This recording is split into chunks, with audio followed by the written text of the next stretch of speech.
Hey everyone, it's Alyssa. I'm here with Darn Good Yarn for another installment of my Unraveled Ravelry Secrets Revealed blog post. And today I'm going to be talking about creating a Ravelry account. So, if you don't already have one, or you don't know how to get to Ravelry, what you can do is just whatever search engine you're on, Google, or even right up here in the top bar, you can just search Ravelry. It'll either take you to a list of websites or right to this website. So from here, if you have a username and password or an account already, you can just log in. So that's where you go after you create the account. You'll come right back to this page to log in. But to sign up, you click on this lovely little Join Now button. And then it'll take you to this page where you can enter an email address. Mine's already preloaded.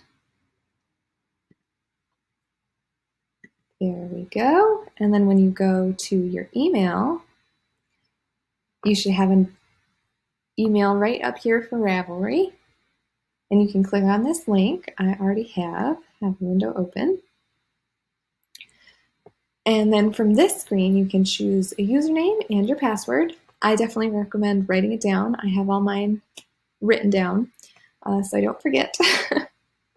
Click the Create My Account button, and then from there, you'll be able to log in and start exploring. So you'll have access to the pattern database, the yarn database, the forums, to projects and other people's projects where you can get lots of inspiration from their photos and ideas and descriptions. So definitely take this time to play around and experiment, try and figure out where everything lives and how to get there.